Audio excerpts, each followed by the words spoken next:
Hello everybody and welcome to another build vlog. Today we will be doing an Intel i7 build on a Z390 chipset motherboard. So it's the Intel 9700K, which is a 9th generation CPU with 8 cores and 8 threads.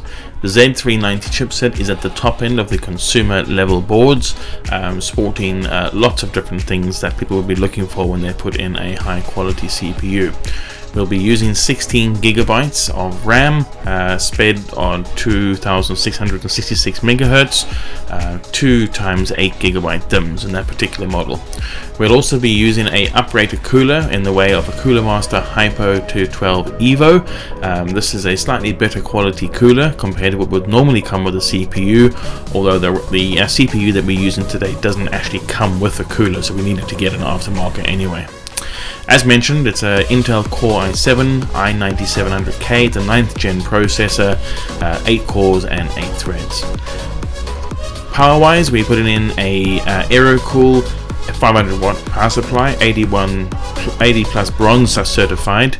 Storage wise, we put in 2 drives. The first one is an M.2 drive, the Samsung 970 Evo Plus. This is an M.2 drive for blisteringly quick operation of the operating system and all the programs, and really quick file transfer.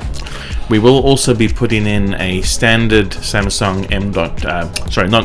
standard 2.5 inch SSD as well, 1 terabyte in the way of an 860 to give us additional fast storage. So no standard mechanical hard drives in this particular build.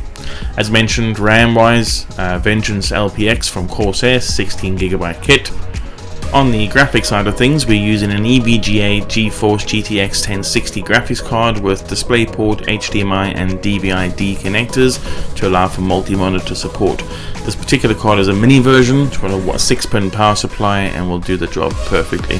From a case point of view, we are using a Fractal design Core 2300, intensively an entry-level case, but still very nicely appointed, good quality, so not spending too much money in the case, but just enough to keep it quiet, keep it cool. And it's got a good modular design, plenty of room for expansion, and this will be a nice one to go for. Monitor wise, we have gone for 2 27-inch 1080p monitors from Asus. These particular monitors are IPS panel monitors, so they are viewable from much wider angles compared to most monitors. So 2 of those used in multi-mode support.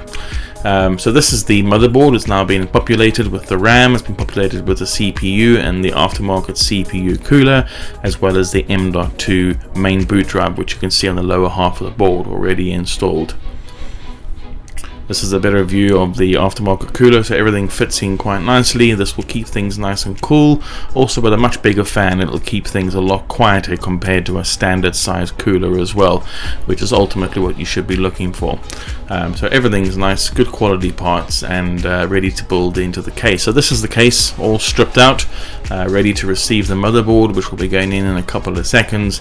A few connections to be made, some cable routing to be done, and we are on our way. The case is very simple. 2 5.5 inch bays for multiple DVD writers if they were to be used, only one in this particular case. Just dropped in the motherboard and we'll be securing that down. That's the basis of the system already installed in the case, and this is the finished product: graphics card, power supply, main board, DVD-ROM, and most of the cable routing already basically achieved. As I said earlier, the graphics card has got a single 6-pin connector.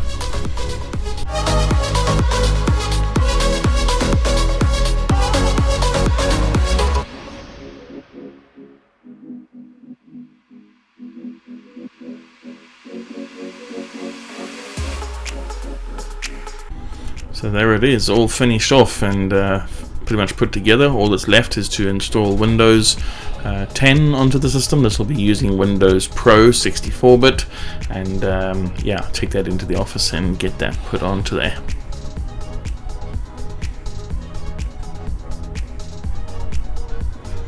The rear I/O is pretty comprehensive with USB-C, USB 3.1 Gen 1 and Gen 2. And I say there's the graphics card populated in the expansion slots as well, and right down the bottom end you've obviously got your power supply all put into the case as well.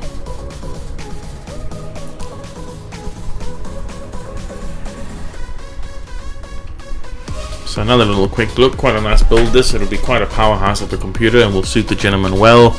I will put the full specification of the computer at the end of this video. Feel free to pause on that if you have any interest in that kind of stuff. But so this is a medium to high-end computer, and effectively it'll be a huge step up for the gentleman that's taking this computer off my hands, as he was still running a Windows Vista system. So kind of leaping from one area of the market into another. Thanks for watching, and we'll speak again to you soon.